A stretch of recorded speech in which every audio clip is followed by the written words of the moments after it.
हमें आपके साथ चलना है, हमें आपकी बात करनी है। हमें लगता है कि अगर आपको न्याय नहीं मिला तो बहुत तो नुकसान होगा। तो हम आपकी बात सुनने को राजी हो जाते हैं और उस बात को आगे बढ़ाने के लिए हम कदम आगे बढ़ा देते हैं। एक कमजोर से कमजोर परिवार की 4-5 मूलभूत समस्या होती हैं। रोटी, कपड़ा और मकान, ये 3 तो अहम समस्याएं। बच्चों की शिक्षा, उन्हें रोजगार मिलना, उनको उचित पढ़ाई मिल जाना।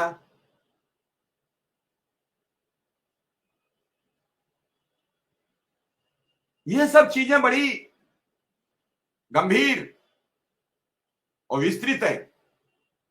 लेकिन क्या जिस सरकार का हम चुनाव करते हैं उसकी नैतिक जिम्मेदारी होती है कि राज्य के प्रत्येक नागरिक को न भूखा सोने दे और न प्यासा मरने दे? क्या सरकारें इन सभी चीजों का सर्वे करा के ये बात तय करती हैं? इन बातों पर फोकस करती हैं? करती हैं तो बताया जाए, ना करती हैं तो भी बताया जाए। मैं लगातार आपसे बात करता हूं। बातचीत के दौरान कई मुद्दे सामने आते हैं, कई मुद्दों पर हम गंभीर हो जाते हैं, उनका मुद्दा समझते हैं। मंत्री हो या मुख्यमंत्री की बात हो, हम सबसे बड़े खुले मन से बातचीत करते हैं, सवाल भी करते हैं,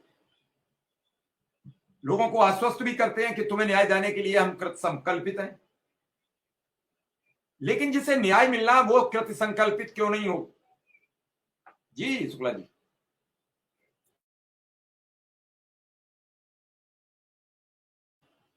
तो बिल्कुल वो अपने लिए क्यों नहीं कृत संकल्पित होता? रोज नित नई बातें, नित नए काम, नित नए फरमान, नित नई व्यवस्था। लेकिन क्या इन व्यवस्थाओं से किसी का भी जीवन बदलेगा?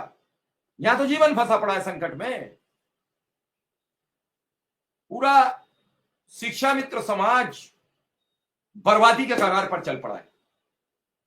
कुछ तो एक तरीके से बर्बाद हैं भी। लेकिन क्या इन पीड़ित, शोषित, अर्ध चैतन्य या आदि चेतना में, गांव में कहा जाता है कि उसकी चेतना विलुप्त हो गई है, यानी वो बेहोश है। और बेहोश इसलिए है क्योंकि उसके पास खाने को धन, आटा नहीं है, पीने के लिए पानी नहीं है, बच्चे पढ़ाने के लिए पैसे नहीं है। मेरे पास 3-4 आज फोन बहुत संकट में लोगों के आए। एक बच्चा था शिक्षा मित्र का, वो बात करना चाहता था, क्योंकि मैं प्रोग्राम कर रहा था। उसके बाद मैंने उसे कॉल बैक की, उससे बात नहीं हो पाई। अभी कोई साथी जुड़ेगा तो मैं उसे फिर फोन करूंगा।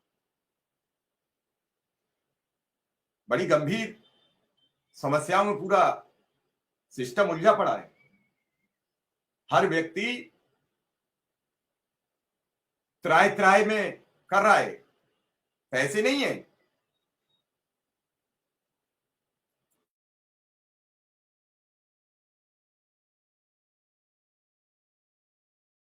तो कैसे बचे? बचने का उपाय किसी को खोज नहीं रहा, दिख नहीं रहा। हम रोज इन बातचीतों पर बातचीत करते हैं, रोज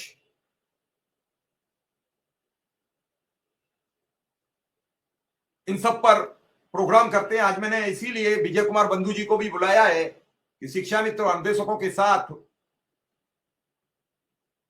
कैसे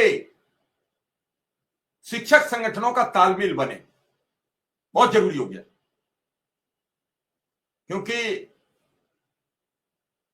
ऐसे ये लड़ाई कमजोर होती चली जाएगी और लड़ाई लड़ने वाले भी अकेले पढ़ते पढ़ते फिर एकदम असहाय हो जाएंगे। उनकी भी अपनी एक जरूर सिराज जी, आपकी बात को मैं सुन रहा हूं, ट्राई भी करता हूं।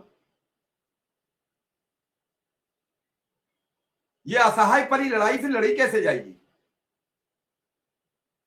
आज ये लड़ाई जीवित है।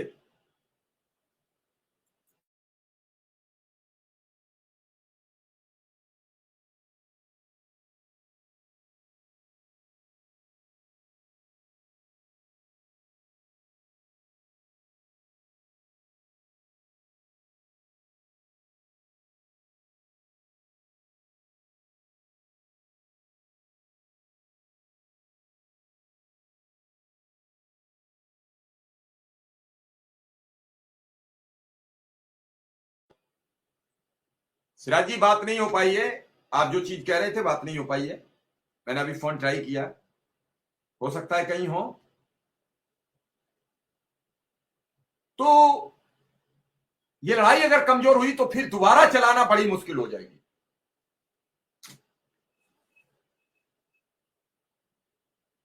एक दो चीज समझ में आई है, जो कमी दिख रही है उस कमी को दूर करने का प्रयास किया जाएगा, कहा जाएगा लोगों से।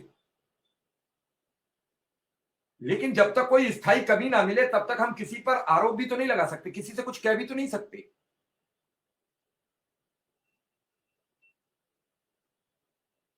आज आपको पता होगा सुप्रीम कोर्ट ने आदेश दे दिया, एक आर्डर से पूरी सरकार में हड़कंप मचा हुआ है। आपको याद होगा कि 2021 में जब बुलडोजर की शुरुआत होती है तो 4 मकान तोड़े जाते हैं।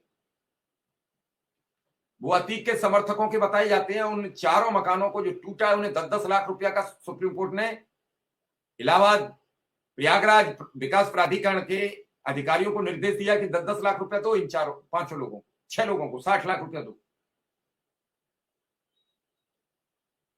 इन सब चीजों से क्या होगा?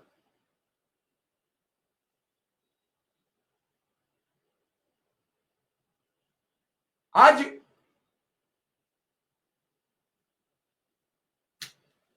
शिक्षा वित्त अनुदेशक की इस दयनीय स्थिति पर कुछ कहने को किसी के पास कोई शब्द बचा नहीं। अगर वो कुछ कह रहा है तो या तो घुमा रहा है, स्थायी और दमदार जवाब नहीं है। दमदार जवाब तब होता है जब जवाब देने वाला ताकत में बोलता है।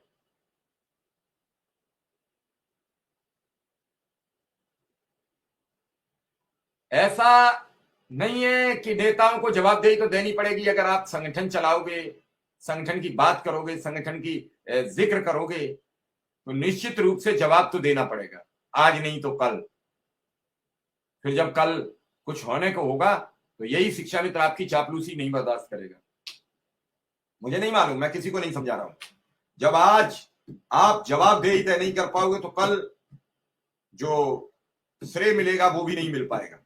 इसलिए सभी नेता, सभी सहयोगी लोग जो शिक्षा मित्र निर्देशकों को न्याय दिलाना चाहते हैं, न्याय